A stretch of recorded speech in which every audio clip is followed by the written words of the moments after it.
This episode of the What's Happening Delco podcast is brought to you by Delco Meets for Business. Check us out on Meetup, register, and attend one of our fantastic networking meetings, which we meet on the first and third Thursday at the Brick House in Ridley Park, and the second and fourth Thursday at the Upper Crust in Newtown Square. We look forward to seeing you there. What's happening, Delco? I'm Rich Shane, and welcome to the What's Happening Delco podcast. Today, I'm joined by Scott Walker of The Growth Coach. Scott, welcome to the podcast. Hi, Rich. Thanks for having me. Scott, what is The Growth Coach? So the Growth Coach of Greater Philadelphia, it really helps business owners slow down, reflect, and map out critical changes they want in their business and their lives. We have a proven process that holds business owners, executives, leaders accountable for achieving the desired results that they are looking for. And we walk them through a proven process that takes them through a holistic view rather than just one or two problem areas that they might be having. And the reason why is because when you start to peel back the onion layers, you often find that there's more areas within the business that need attention or have been starving for attention. So really that process helps us shed light in all corners of the business so that they can grow as a whole rather than those individual parts. You use the word process 3 times. Yes. Can you expand on that for our listeners to know more about how you're going to help them?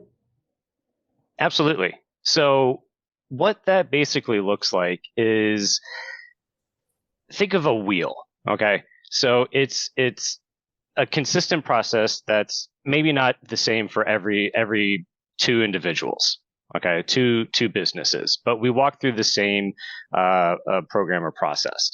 So what that is the first thing we do is we look at reality, okay, and we meet the businesses where they are, or the owners.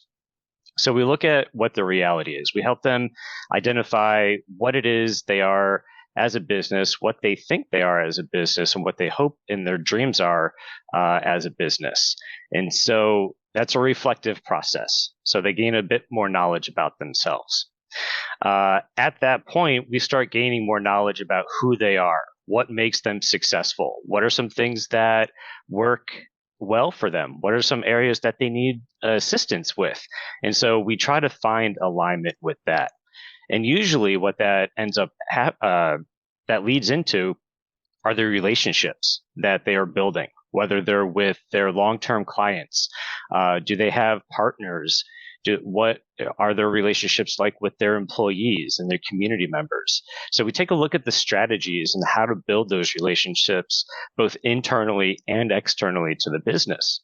Now, in order to do all of that, you have to have what's considered a strategic mindset, and there needs to be focus. There really needs to be good priority management. And so we use tools like the 80-20 rule and an Eisenhower matrix to help identify in their lives what the vital few versus the trivial many are, what's important versus urgent.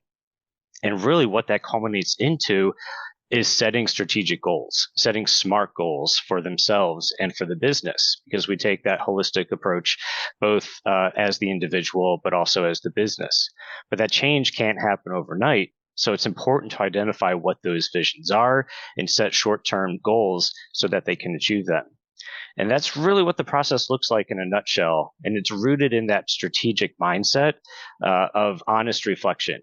But most importantly, we meet the clients where they are. I appreciate the fact that the first thing you want to do with your clients, that business, is to slow down.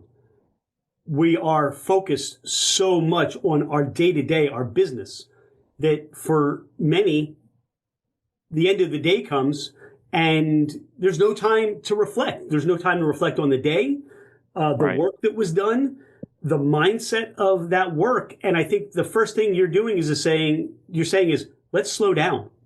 Absolutely. Let's start to think this through a little bit. And you give them, I feel like you gave me permission to slow down, Scott.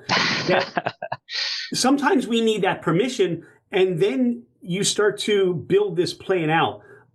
Almost like if you're doing wealth or finance work, What are your dreams? What are your divisions? Who are the people in your life to do that? All this that you're doing, how did this come about for you? How did this get started? Yeah, that's a great question because I might not be the traditional coach that comes through the ranks that have been and seen absolutely everything and said, I know all of it. I'm never going to be the expert in every single area. But what I am an expert in is giving people the opportunity so that they can lend their voice, so that they can, so I can be a soundboard for them. And I wanted to help people grow. This all kind of started about, I don't know, 5, 6, 7 years ago. I was working on a PhD. And unfortunately, I was about 2.5 years into the program and COVID hit. And I was never able to finish the process. But what I wanted to do was make internal changes within higher education. I've worked in higher education for about 13, 14 years before COVID happened. And I saw a lot of things that needed to change within the system. And what was happening was whatever university you went to, they were treating it as a business and they weren't thinking about, we are an institution of higher learning. They weren't treating their clients, which were the students, appropriately. They were charging more and giving less. So that was one issue that I identified. So all of these internal processes, all of these internal business decisions, they were going about it from an outside perspective. They were letting the world really dictate what it was that they were, how they did certain things. So I wanted to take a look from an internal aspect. I wanted to look at things that we could change within the university that again helped and benefited the students. So I said, you know what? This is great. I'm going to get a PhD because unfortunately in higher education, you usually have to have that higher level of a certification or education to make any type of impact. But what ended up happening was that no matter who I talked to, they said, oh, we're going to hire out. We're going to consult. We're going to bring somebody in and they're going to tell us exactly how we can fix this problem or make things usually a little bit better. And even when I transitioned out of higher education, that was the case. Businesses, they looked for external help and external solutions, and they brought in consultants. And so they were looking for that quick fix. And consulting is a really great aspect, and people make a really good living with it. But for me, it was more internal. It was a cultural aspect, and it needed to be more organic. And so that's what I wanted to do with businesses and with individuals, is to help them grow and look at things from the inside, address problem issues that were systemic. And because think about the give a man a fish philosophy. If you give a man a fish, he'll eat for a day. If you teach a man to fish, he'll eat for a lifetime. And I have that same mentality that if you take the time and you put in the work, that whatever changes and whatever avenues and whatever growth you're looking for will come from within, and it's more likely going to stick, and you're going to learn from it, and it's going to be your process. So I usually relate that to a gardener. Okay, so someone who wants to start a garden. They might be able to go out and buy a mature plant. Everybody has them, Home Depot, Lowe's, just get a plant and then put it in the ground. Well, they might not exactly know how to care for it. They might neglect certain needs that it has, and it doesn't become part of their routine to take care of the plant. But they have one, and it suits their needs for now until maybe it dies. But if you look at it from the aspect of somebody who grows their plants from the seeds, they go out, they nurture the seeds, they go through the process, and they see the value of taking care of the plants, its wants and its needs. They've invested in that plant, aka the business, and you see the growth. So it's very similar, so that you want to grow more holistically, more from an internal aspect, rather than just having somebody tell you what it is you need to fix. And it's more well-rounded, and people can appreciate the time and energy that it takes to grow that successful business. So Scott Walker, the growth coach, I am now going to refer to you as the coach of growth.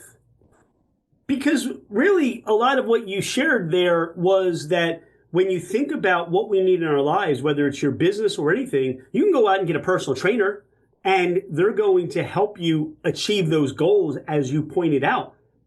The growth comes after the coaching.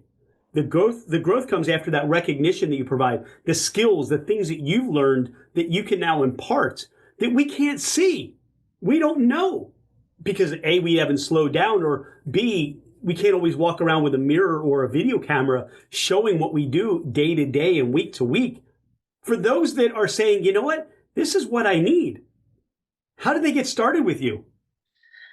So it's really just a conversation. I love hearing what people have to say about their business, their struggles, their wants, and their needs. Ultimately, the way that I look at it is there are a few things that I provide to people, and as we have a conversation and we talk about your business and your personal lives, because I said it's like a two-prong approach that we look at because one cannot survive without the other.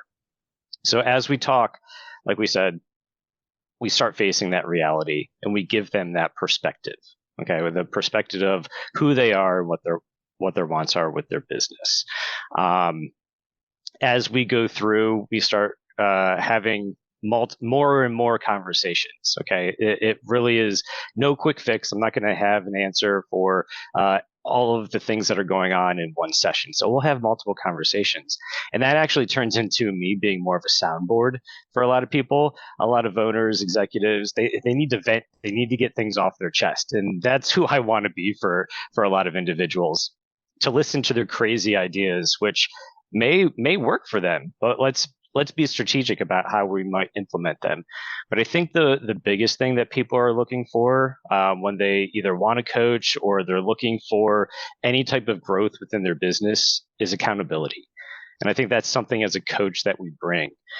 We hear leaders, motivational speakers really talk about the pains and the pleasures. Well, most people tend to stay within the box of comfort. What's comfortable, what's pleasurable, and reaching out and identifying, hey, I might need some help, takes courage and it can be challenging. But when you have somebody there to help hold you accountable along the way, put in some guardrails and really challenge you, tell it how it is, you get to step outside your box and say, oh, this might be scary, but I have somebody that's going to be with me along the way. And you realize that once you start achieving those goals and you're making that progress, that challenge wasn't so bad. And you're more willing to keep moving forward and keep growing and pushing the boundaries. And so I think when people have conversations with me, they start to see that, oh, my dreams can start to come true. And I want, to have a bit of accountability in my life where right now I don't have that and it's all up to me and I'm not doing what exactly I need. This person, this coach will be able to help me get to where I need to go. You're here to help fellow Delconians grow and achieve their dreams. Are you able to do things virtually for people that are outside of the Delco community or people that can't travel to you or you travel to them? Absolutely. And so there's no one person that is not able to find a coach and to grow their business. And so if somebody is living in Colorado or they recently moved, whatever the case is, it's something that I want to be able to provide because COVID has definitely shown us that we can work virtually. And really, when you have a coach, it comes down to the conversations.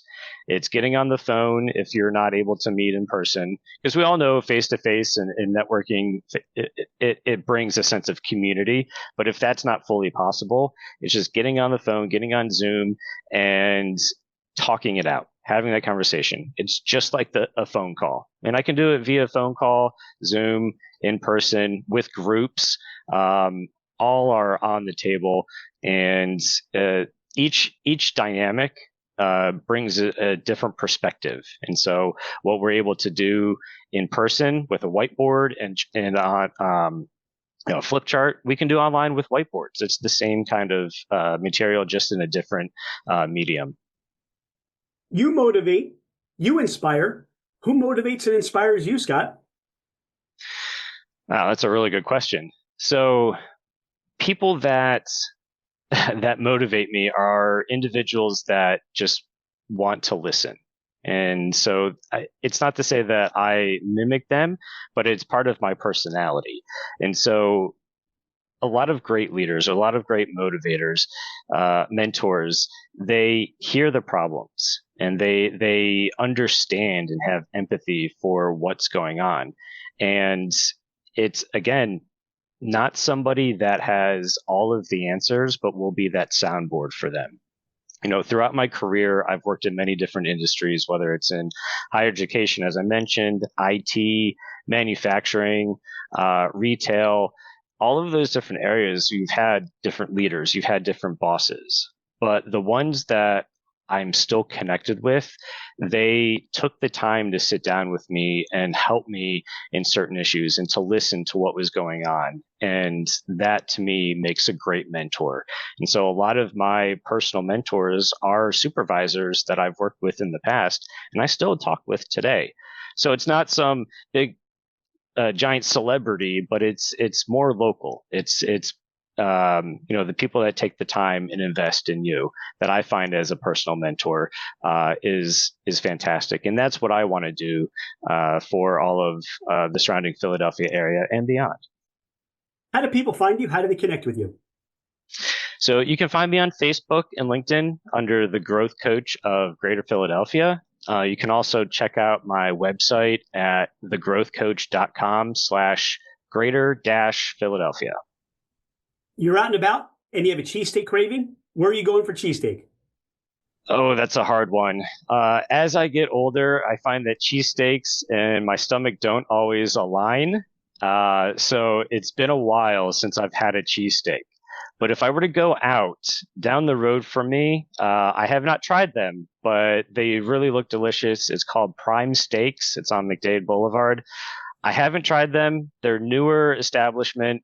And based on what their menu looks like, I would probably want to go in there and give them a try. Even though I haven't, again, had a cheesesteak for a while, I'll be willing to sacrifice a little bit to to have a cheesesteak.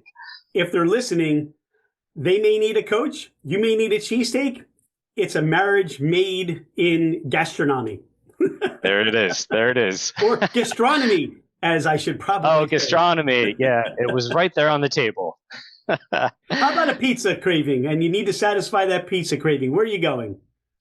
That's actually really easy. So I don't want to say I grew up, but I spent a lot of time in Connecticut. And Connecticut raves that they are the pizza capital of the United States. And so they have many different types of pizzas, and they don't have sweet sauce. I find that that's something that's in the Philadelphia area is the sweet sauce of pizza.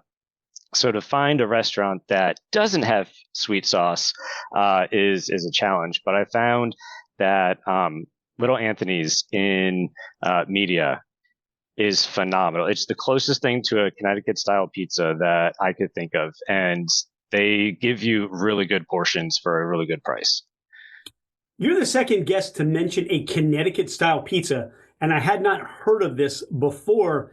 You at least went a little farther to help me understand the difference between the pizza that we all know and the Connecticut style pizza. So I appreciate that. What kind of toppings do you like on your pizza, Scott? I think I'm mostly peppers and onions. Just keep it light, keep it fair. But if somebody wants to go in on a large supreme or meat lovers, I'll venture out of my comfort zone, but nothing's off the table. As you mentioned, in Connecticut, they have kind of a seafood pizza. It's oysters and clams, and that is and it's got a lot of garlic in it, and it's really, really good. So if anybody's putting any oysters on their pizza, I would highly recommend giving that a shot. That sounds delicious. You have a convenience store need? Where are you going, Wawa or Royal Farms? Definitely Wawa. I've got the rewards. I've got all of those built up over time. So if I need a little bit cheaper gas, or if I am looking for a quick snack, you can't beat the made to order that Wawa has. Scott, how do you explain Delco to someone that's never heard of Delco before or who has never been here? So I don't know if I'm fairly new to Delco. I've been here for about 8 years, a little over 8 years, and I grew up mostly in central Pennsylvania, near Hershey, Lancaster area. So I'm used to farms. I'm used to open space, and Delco has that.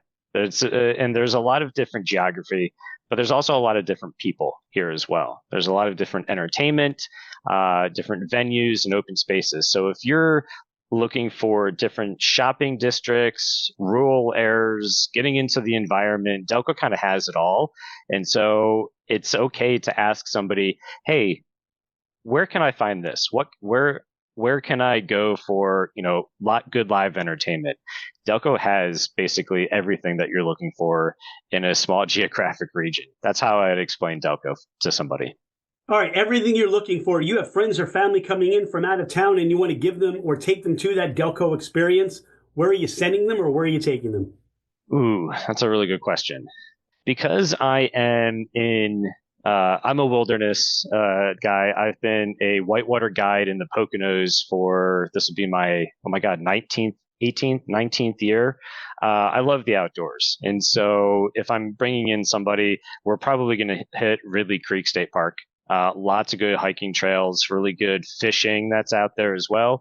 And you can always count on the stables out there to have the horses out. So if you're a horse lover, anything equestrian, you can see those guys, the horses, and go for a really good hike. What's the highest level or highest class rapid you've traversed? I would say class 4 plus. I haven't hit a class 5 yet.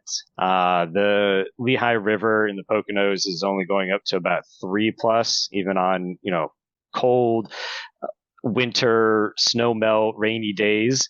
But I've been to some other places in Western New York, Maryland, and Virginia that really get up there. And so it's a lot of fun. And if you've never tried whitewater rafting, I would definitely advise hopping in a raft with somebody, because just like coaching, somebody's going to be there along the way, but you're going to have to do a lot of the work and you're going to step outside your comfort zone, but be in a really good environment to have a lot of fun.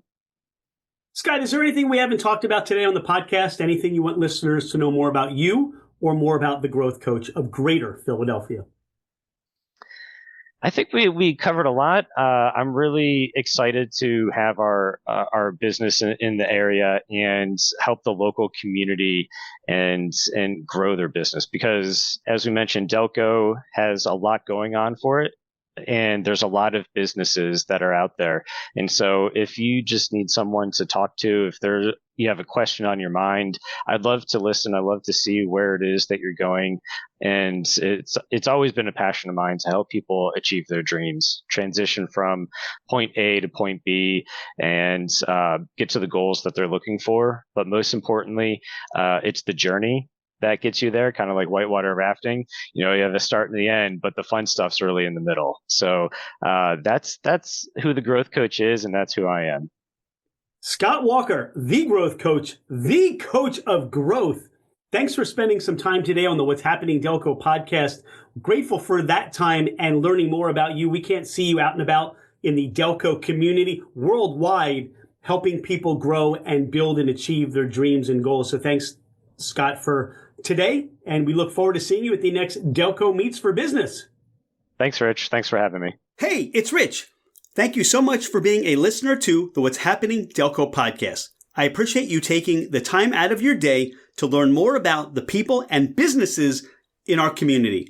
I have been a real estate agent for over 25 years, working with first-time home buyers to last-time home sellers.